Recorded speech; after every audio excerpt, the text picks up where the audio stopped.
Wow, this time you've really gone all out, haven't you? Ancient texts and scientific research, personal accounts, you've given us a ton to explore for this deep dive. Seems like you're really set on getting to the bottom of this whole nature of reality thing. Well, I thought, We've got excerpts from the Book of Wisdom, yeah. which is, I gotta say, quite a bold title, Mm-hmm. and some fascinating PDFs on meditation techniques. Right. I'm sensing a theme here. Yeah, what's really jumping out at me is this desire to look beyond, you know, the everyday and the conventional. It's like your sources are guiding us towards a deeper understanding of what's really going on, like beyond the limits of our normal senses. Okay, so let's unpack this a little bit. Yeah. The Book of Wisdom really dives headfirst into this idea. There's this whole section called The Limits of Folly, Right. which basically argues that if we only rely on our five senses and logic, we end up, well, kind of like that donkey, Okay. perfectly content, munching on grass while the world spins around him. It's a good analogy. The Book of Wisdom actually uses the example of animals who can see ultraviolet and infrared light, things entirely invisible to the human eye. And science backs that up. It reminds us that our perception of reality is actually quite limited. There's a whole spectrum of information that we're just not equipped to access. It's kind of humbling when you think about it. It makes you wonder what we're missing out on. But, this Book of Wisdom, it doesn't just stop at challenging our assumptions about what we can perceive. Right. It goes on to present some pretty compelling evidence Yeah. for phenomena that, they exist outside of like the material world, Mm-hmm. like outside the realm of like what we normally consider. One of the most striking examples, I think, is this case of Shiva and Sumitra, these two women in India. And this wasn't just some like casual anecdote. This was a rigorously researched case study by folks like Ian Stevenson, who, dedicated his career to studying these kinds of occurrences. Yeah, it's so intriguing. So Sumitra seemingly dies, then she revives claiming to be Shiva, who had been murdered in a completely different village. But it's the details that really make this story fascinating. Exactly. Sumitra had this very specific knowledge about Shiva's life. She recognized people she had never met. Even her personality and behavior seemed to shift to align with Shiva's. And the researchers were really meticulous about this. They investigated every possible connection between the families. They ruled out any kind of fraud or trickery, and they still couldn't find a conventional explanation. This isn't just some, ghost story whispered around a campfire, right? This is a documented investigation. Yeah. And it really opens up the question, what if consciousness can exist independently of the physical body? Mm-hmm. The Book of Wisdom touches on near-death experiences as well, adding another layer to this whole idea that there's more to our existence than meets the eye. Makes you think, doesn't it? Like, what happens to us after we die? Are we really just gone? These accounts really challenge the, prevailing materialistic view of reality. If consciousness can persist, beyond the brain, what does that tell us about the nature of the self? It's a big question. And it's just the tip of the iceberg in this whole exploration of yours. And it seems like you're not content to just ponder these questions. You want to actively explore them. Yeah. That's where the PDFs on meditation come in, right? Yeah, they seem to be presented as tools for potentially, experiencing these deeper realities firsthand. Right. The Book of Wisdom specifically mentions Vipassana and Anapanasati meditation Okay. as ways to achieve a deeper understanding of the mind. And it doesn't stop there. It delves into ancient texts like the Patanjali Yoga Sutra, which talks about attaining higher knowledge through a state of deep concentration known as samadhi. Hold on, Samadhi. Yeah. Before we get too far ahead of ourselves here, Yeah. can we break this down a bit? I mean, not everyone is going to be familiar with these concepts. What exactly is Samadhi, and how does it relate to expanding our understanding of reality? Well, samadhi is this state of profound absorption. It's achieved through deep meditation. And it's often described as a state of pure awareness, where the mind transcends its usual, chatter and limitations. Think of it like tuning a radio to a specific frequency when the mind is still and focused. It's believed that we can access deeper levels of understanding and insight. Okay, that makes sense. So how does this higher knowledge tie into the idea of experiencing other realities? Does the Book of Wisdom elaborate on that? It does, and this is where things get really interesting. The Book of Wisdom connects the idea of samadhi to the concept of siddhis. Siddhis. I have a feeling this is where we enter the realm of the truly extraordinary. Indeed. Siddhis are often described as supernatural powers or abilities that can be developed through advanced meditation practices. The Book of Wisdom mentions some truly remarkable examples, like anima, the ability to shrink to the size of an atom, and laghima, the ability to become weightless. Wait, hold on. Shrinking to the size of an atom. becoming weightless. That sounds like something straight out of a comic book. Even with an open mind, it's hard to wrap my head around that. Are we really supposed to believe that these powers are attainable? It's understandable to be skeptical. The idea of cities definitely challenges our conventional understanding of what's possible. But remember, we're exploring the very nature of reality here. What if our current scientific understanding is simply incomplete? What if there are aspects of reality we haven't even begun to comprehend? Okay, point taken. We have to be open to the possibility that there's more to the universe than we currently know. But let's back up for a second. You mentioned that these cities are connected to samadhi and meditation. How exactly does that work? Is there some kind of explanation for how these powers are supposedly achieved? To understand cities, we need to delve a bit deeper into the subtle energy systems of the body, as described in yogic traditions. Think of it this way. Our physical bodies are just one level of our being. There are also subtle energy bodies with energy centers known as chakras. Okay, I've heard of chakras. They're like energy vortexes, right? Exactly. And according to these traditions, there's a powerful energy called kundalini that lies dormant at the base of the spine. Through specific meditation practices and yogic techniques, this kundalini energy can be awakened and drawn up through the chakras. So is that how these cities are attained? By awakening this kundalini energy? That's the belief, yes. As kundalini rises through the chakras, it's said to unlock various potentials within us, including these extraordinary abilities known as siddhis. Wow, that's quite a concept. So if someone were to dedicate themselves to these practices, are they guaranteed to develop these powers? Or is it more complex than that? That's a great question, and one that's hotly debated even among those who believe in the possibility of siddhis. Some argue that they're a natural byproduct of spiritual advancement, while others believe they require specific techniques and intense discipline. The Book of Wisdom seems to suggest that they're attainable, but it's ultimately up to each individual to decide how far they want to take this exploration. So we've gone from challenging the limits of our senses to exploring the idea of consciousness existing beyond the physical body, and now we're diving into the realm of supernatural powers achieved through meditation. I gotta say, this deep dive is already proving to be one of the most thought-provoking we've done yet. And we've only just begun to scratch the surface. Your sources also touch on the vastness and mystery of the universe itself, which opens up a whole other dimension to this exploration of reality. But perhaps we should save that for part 2 of our deep dive. Yeah, let's give our listener a moment to digest all this before we expand their universe even further. Mm. But before we go, I have to ask, what stands out to you so far? What's really grabbing your attention in all of this? I think what fascinates me is this interconnectedness of it all. From the limitations of our senses to the potential for expanded consciousness, it's like you're on a quest to uncover the hidden layers of reality, to understand our place within this grand, mysterious cosmos. And that, my friend, is exactly what we're here to do. So until next time, keep those minds open and those questions coming. We'll be back soon to delve even deeper into the nature of reality. Welcome back. I hope you've had a moment to let all that sink in, because we're about to take this exploration of reality to a whole other level. Remember all those mysteries we talked about? The things even science struggles to explain?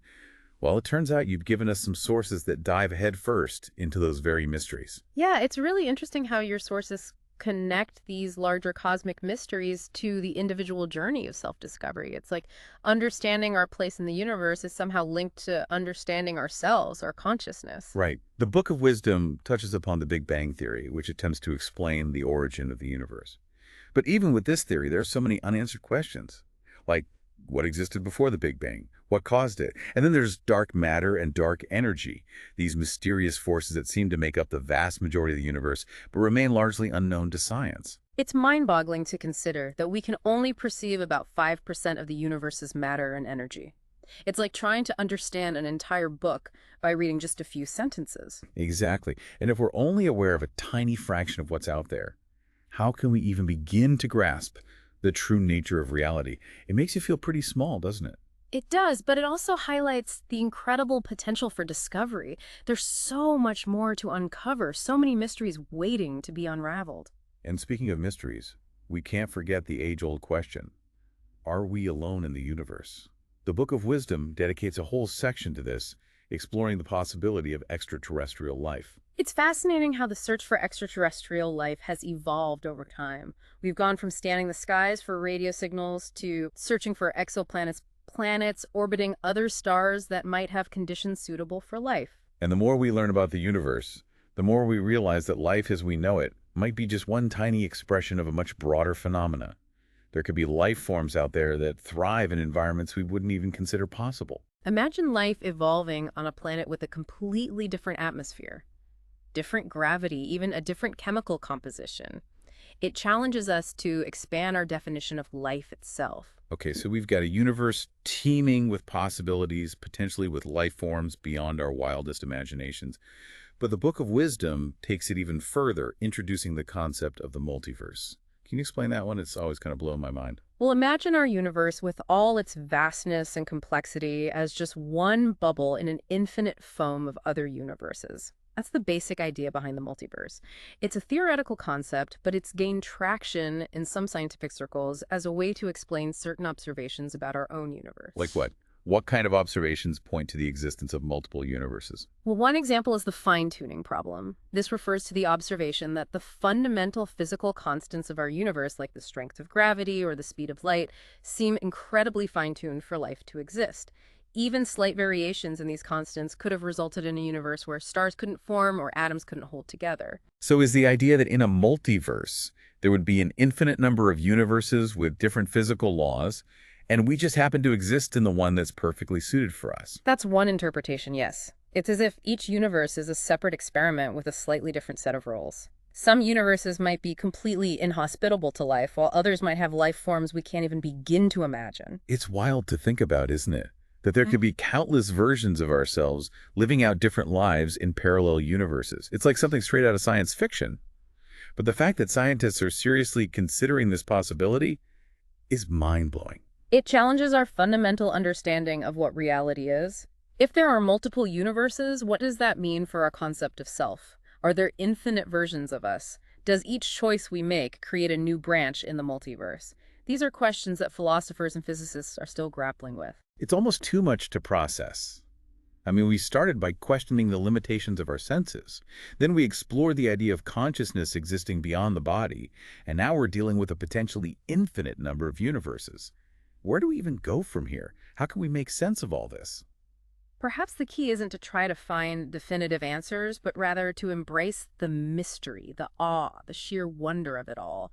Your sources seem to be pointing us in that direction, encouraging us to explore, to question, to expand our consciousness beyond the limitations of our everyday experience. You're right. I think sometimes we get so caught up in trying to figure everything out that we forget to simply marvel at the beauty and strangeness of it all. Maybe that's the real takeaway here.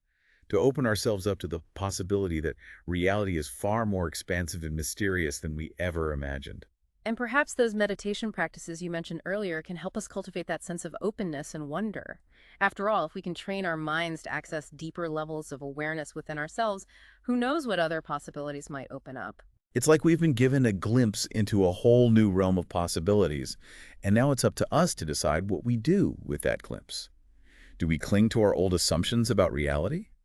Or do we allow ourselves to be transformed by this new understanding? The choice is ultimately yours. But I have a feeling that simply being exposed to these ideas has already shifted something within you. Perhaps you see the world a little differently now, with a renewed sense of curiosity and wonder. I know I do. And I have a feeling our listener is feeling it too. But before we get too carried away, let's bring this back to the source material. We've covered a lot of ground, but there's still so much to explore. Indeed. The Book of Wisdom delves into various other aspects of reality, from the nature of time to the power of the subconscious mind. And those meditation PDFs offer practical guidance on how to cultivate a deeper understanding of these concepts through direct experience. Well, I think it's safe to say that this deep dive has given us, and hopefully our listener, plenty to chew on. We've explored the limits of our perception, considered the possibility of life beyond death, contemplated the vastness of the universe, and even dipped our toes into the mind-boggling concept of the multiverse. It's been quite a journey, but as I mentioned earlier, this is really just the beginning. The true exploration begins when you take these ideas and apply them to your own life, your own understanding of the world. What resonates with you? What do you want to explore further?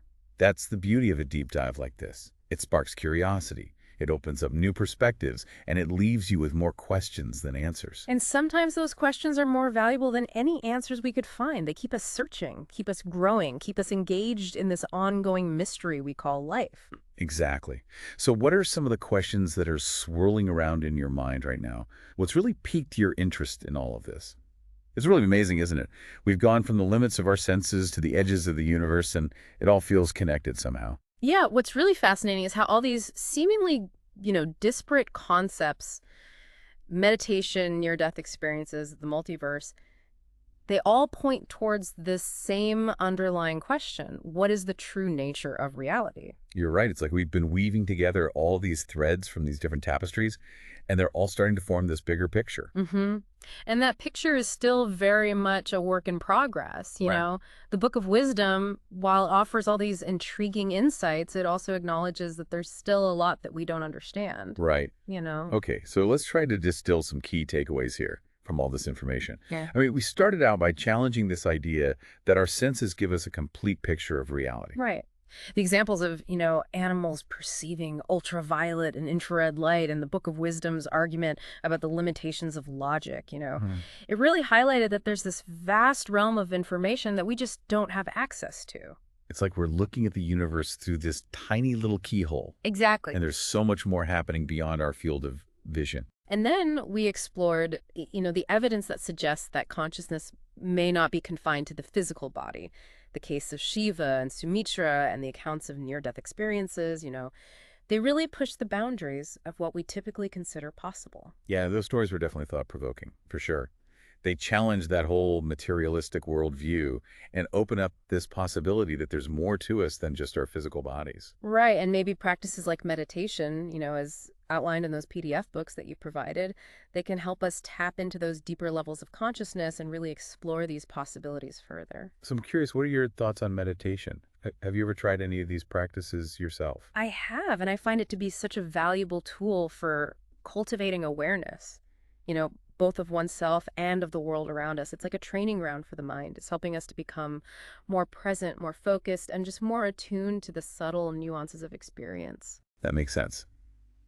The Book of Wisdom seems to suggest that meditation can lead to these profound insights and even the development of those extraordinary abilities, Right. like those CDs we were talking about earlier. Yeah, it's important to approach these concepts with a discerning mind.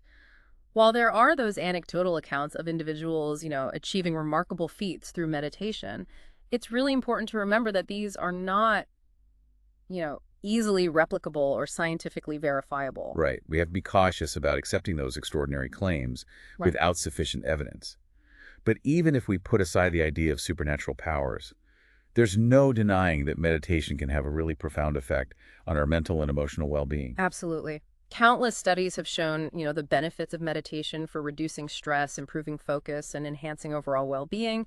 It's a practice that's, increasingly being recognized for its transformative potential, both on an individual and a societal level. So we've explored the limitations of our perception, the possibility of consciousness beyond the body, the potential of meditation to expand our awareness, and the vastness and mystery of the universe itself. It's been a truly mind-expanding journey. And we've only just scratched the surface. The Book of Wisdom and those meditation guides that you provided, they offer a wealth of information for us to delve into. Each page is a potential portal to a deeper understanding of reality. So for you, the listener, what's next?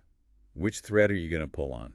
Will you explore the scientific mysteries of the universe, the philosophical implications of consciousness, or maybe the practical techniques of meditation? Maybe you'll find yourself drawn to all of these paths, weaving them together to create your own unique tapestry of understanding. Whatever path you choose, remember to approach it with an open mind, a curious heart, and a willingness to question everything you think you know. Because the journey of exploring the nature of reality is really a lifelong adventure full of surprises and challenges and moments of profound awe. And as we continue to expand our understanding of the universe and our place within it, who knows what incredible discoveries await us. The possibilities are truly limitless, so keep exploring, keep questioning, and most importantly, keep wondering. Happy exploring.